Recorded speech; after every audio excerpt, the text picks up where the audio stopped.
Following the update at the end of last episode with the hike in our transfer wages, couple that with the fact that we've obliterated our record transfer fee received, I've got a lot of new faces in the club, so I think we should go and see them.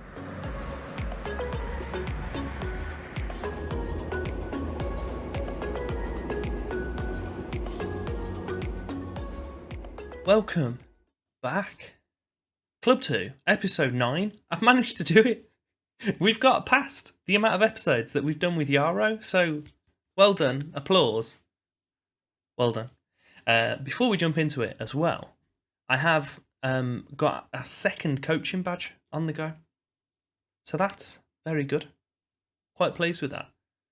And even though the team is still 363 grand in debt, they're still going with it. They're still on board. So happy days. We've got a 21k budget to play with. And I don't know if you can see it just above my head. We're currently committed spending of 12.9. So I've not even spent it all. I've still got about 8 grand to play with. I don't think I'm going to do it because I'm already going to plummet us into some sort of black hole of financial mess. And I'm pretty happy with the team we've got. But I might get a few here and there. But I'm not going to go mad. Before we go and meet the players, if you could do me the favour of liking and subscribing, show your support on the channel, that'd be greatly appreciated. Comparing ourselves against the rest of the league, we're doing pretty well. We're second favourites for promotion, only behind Alverca, who are pretty strong favourites for promotion, and they didn't actually manage to do so last year. So that's not bad at all for us. We have one player in the Dream 11, in Leo Kukubo, who's a Japanese goalkeeper. He's unable to play this first game because he's currently travelling with his national team, but he's pretty goddamn strong, and he wants to be a sweeper keeper on attack, which I'm not massively keen on. But maybe it's something we'll look at if he's so strong. Biggest sale, and only technical sale. We've lost Pedro Perez. It's of no surprise to us, unfortunately. He's currently earning himself 1.2 thousand a week, and he's gone to Brest for 175 grand. And if I remember rightly, we get 30% of his next sale profit. So he should go on from that, to be honest, because he's pretty good. And hopefully he'll make a little bit more money for the club. It may even be that I'll purchase him if we end up at a different team. Ins, we have quite a few. We've got a bunch of loanees that have all came in at £0. Firstly, it's Thomas Silva, who's a right back. Then alongside him, there's Nuno Calacho, who's also a right back. These two I were looking at bringing in when I was originally trying to sell Perez. It would have been for 180 back then, like 50% of sale, but the board got involved on this one, so it wasn't as good as I'd like it to be, but still pretty good, the sale. So they've came in just a bit of cover. They're both wanting to be like impact subs, so they're not expecting game time as well, so they shouldn't be dragged back from their loan at any time.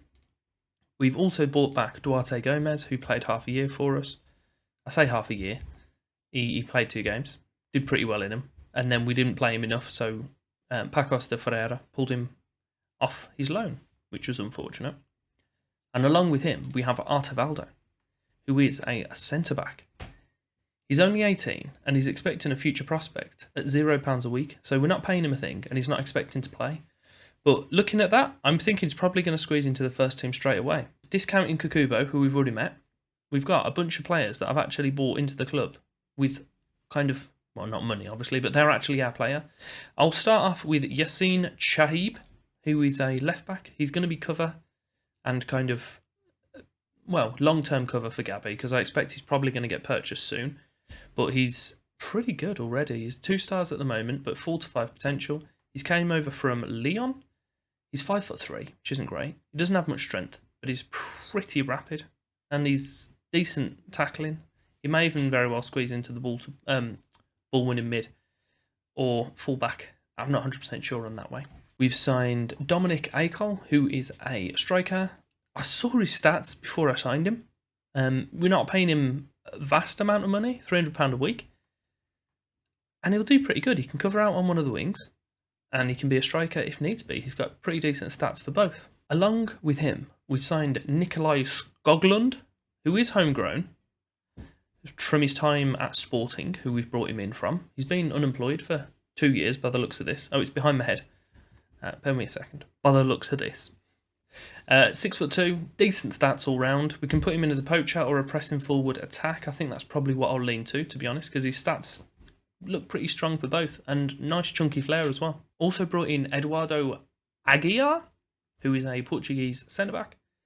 6'2", decent. Lines in along with Manga and Tavares as such. Let me move myself out of the way and you'll be able to see a bit better. So he's decent with them. And I believe Tavares has got a little bit of a long-term injury, which isn't ideal. He's currently out for, 12 days to 4 weeks. So it's not the longest, but we could do without losing our centre-back for that long. And then now I have 3 more players. I'll do the wingers first, and then I'll go back to Diogo Figueiras. And if you've got a good memory or particularly good knowledge of European football, name probably rings a bell to you. We bought in Gerson Souza. He was at Bournemouth most recently. He came in on free. We're paying him £400 a week, and he's probably one of our best players already, and he looks like he's got potential to exceed that, which is pretty handy for us. He's going to be left side, inverted winger, and his stats kind of echo that that's a suitable role for him. Along with him, we've brought in Felipe Borges, who again could be our left side or right side. Not sure which way I'll play them. I'm thinking he might be out on the right by the looks of this, because his stats look pretty strong. Again, one of our better players at the club and potential to exceed that. He's played most recently at Braga, but like Skoglund, he's been out without a club for a few years. 425 a week, which isn't a vast amount. Pretty good player for us. Finally, Diogo Figueiras, who's coming in at 33 years of age at right back, replacing Pedro Pires. His stats look pretty strong, and the reason why that name might sound familiar to you, he lifted the Europa League 3 times in succession with Sevilla. He's pretty good. And following up with that, he then also won the Greek League with Olympiacos. I always forget what that's called. The Super League Interwetten. But he's a man of a certain pedigree. He's come back to Portugal. He's homegrown for us as well, so we don't even need to be concerned about that. I'm thinking pretty happy with that signing. But overall, if we go and have a little look at the wages, which I think some people might want to have a look at, which I'd rather not show you, but we'll do so. Skoglund is currently our highest earner. Then is Figueiras. We only signed these 2 really on high wages. The other ones past that, well, look at it. There's no one that I've signed that's more expensive weekly than Paulo, Bruninho and Cardozo, who are already at the club.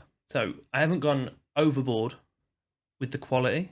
I've just kind of bring in, or at least should I say with the wages, the quality of players I've brought in I'm really happy with. And then Figueiras, I couldn't not say yes. And likewise with Skoglund, he's Norwegian, so that's, if you're Scandinavian, he's already getting a bonus with me. And he had his homegrown, and his stats look strong, and he's 6'2". I think he'll be a good signing for us. I have had a look kind of partially at selling Cardozo because he's wanted, but I haven't actively offered him out because I think he'll sulk. But if we can get him out the door, use Skoglund and the other strikers, Cole and the fella on loan a bit more, I think we've got enough cover there up front.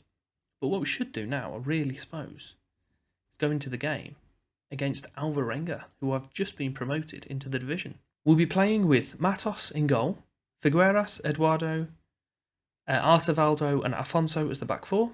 Reason we're playing Matos is just that Kukubo is out on kind of travelling with the Japan under-23s. I'm not sure if I mentioned that earlier or not, but I've said it again now. In the midfield 3, we've still got the same guys. We've moved Manga forward for some reason. Let me have a look to see if our guy's injured or if we just decided not to play him. Oh, he's suspended. There's a lot of players I've got in on loan still. But Manga's playing at the base of midfield with Madureira and Teixeira alongside. Tempted to change that to support rather than attack. But our ratings in midfield have taken a battering. Considering Teixeira used to be our best player, he's now only 3 stars. So I suppose that shows that we've improved the quality around. We then have Borges, Bruninho and Cardozo as the top 3. I'm going to start Skoglund because we all want to see him play. I'll make him a, what do we do, poacher? We'll leave it as a, no, we'll make him a poacher. Why the hell not?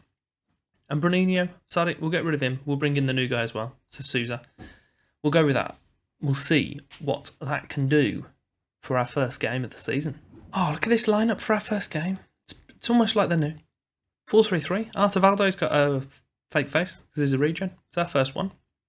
And then they're lining up with a similar formation. And 2 regens. A throw-in out on the left side. Afonso puts it to Madureira. He knocks it all the way back to his centre-back. And Manga's got the ball in the middle.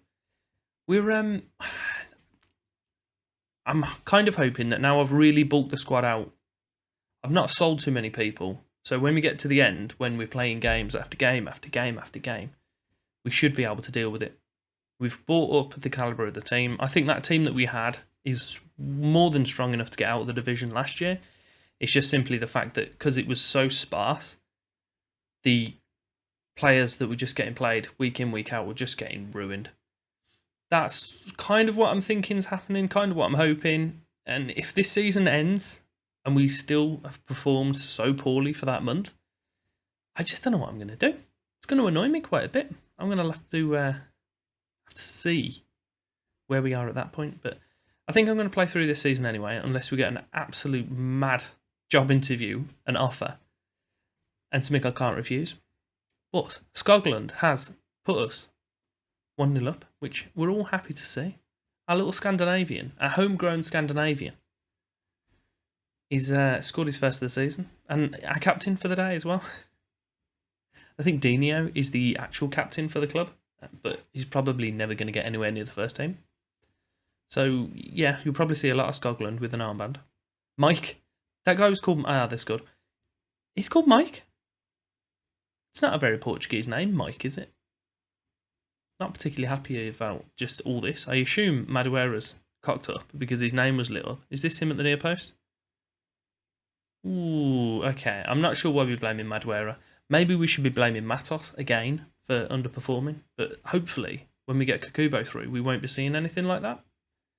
We are half an hour in. They've scored with their only shot on the game, of course. We've now got a free kick on the right-hand side. Felipe Borges, he pops it to the back post. Scotland nods it across, and Manga's scored. Don't look like there's going to be any intervention from the officials, and it's going to stand. Just keep an eye on him. I thought he walked offside or something earlier, but no, Scotland headed it back across, and Manga had an easy header just to poke it into an empty net.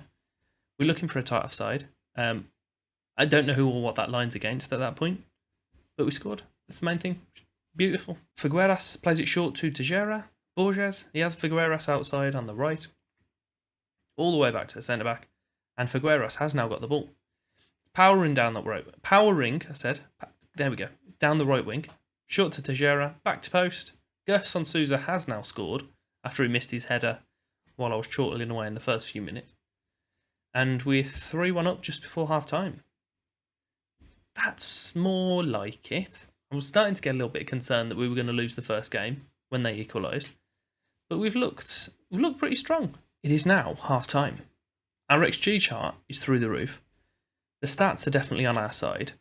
So let's make sure we don't let this slide. We're going to tell them they're doing all right. We can expect better from them, though. I'll tell them that I'm happy with their work and hopefully send them out with some little green faces. An hour on the clock, and we've got a free kick just outside the box. Very central. Borges steps over it. It goes for the... is that a far post? I'm not sure. It was a far post, but marginally. He's just pumped it wide. We do have another highlight before I could figure out how to speak and realise that I hadn't paused it for the substitutions. But Borges has another free kick. He's put that one to the near post this time, and he did beat the goalkeeper, but he hit the post. So we'll pause this up. We'll see what subs we can make. Madureira isn't performing as well. Have we got any centre mids on the go? No. Maybe I need to look at bringing in one more centre mid, because I was happy with the midfield. But to be fair, we don't have many, so maybe I'll just need to bring in one or two, just to kind of bulk that out, even if they're low knees. Just fill in the numbers. I'm going to get rid of Manga, because he's booked, and I can't really afford to lose him. Do we have any position that I can do here? If I drop that to deep line playmaker as a defend, can I then drop Tejera back? Beautiful. And I'll change that then to a Mazzala on support. Not click on our player's name, would be preferable. Who can play this role now? Madureira can take it, and can anyone take his role? Artavaldo? Okay, what can you do? You can play centre mid, but not centre back. Not centre defensive mid. Makes all the sense. Of course it does. Manga. Oh, we don't have any cover of him now. If I take Freitas on, we'll swap Figueroa out there, and then there we go. I can use one of the fullbacks. That was an absolute mission to make one substitution. Annoyingly now, Artevaldo isn't playing particularly well, but I can't afford to take any of the centre mids off. So I'm going to bring Borges. No, we'll leave Borges on. We'll take Sousa off for Bruninho, and we'll leave Skoglund on just because I like him. Main reason. Just shy of 70 minutes. Afonso plays it short to Eduardo. Teixeira now at the base of midfield. Madureira, Teixeira, Eduardo, Afonso. There's a lot of names going on there. I thought I was going to break into the Mambo No. 5 song. Skoglund, that was a bit calm. I like that finish. Brings it down, walks into the area, and just like side foots it into the bottom corner. I'm a big fan of that goal. Just nice little passing. Afonso thought, you know what? We'll get this to the playmaker, and then he can just smash it forward. And look at that. It's calm, measured. Drop a little bit of praise on him. 15 minutes left. And we've absolutely slapped them. I know they've only just been promoted, so maybe not the most accurate reflection, but we've definitely deserved what we've had. There's just like a minute left. Comfortable. Following our introduction to the new players and the comfortable win, I'm thinking we'll be back a little bit later in the season. We have Castro Dare in our league again. I'm thinking we'll play them along with Ferreira de Aves, or probably what's going to happen is if we get through this first round, I'll see where we are the next one in the cup. So I hope you'll be back for that. I hope you enjoyed today's episode, and I hope you're looking forward to our new season. So if you are, you know what to do. You know what to do. Like, subscribe, give the bell a little tickle. Thank you very much for your time.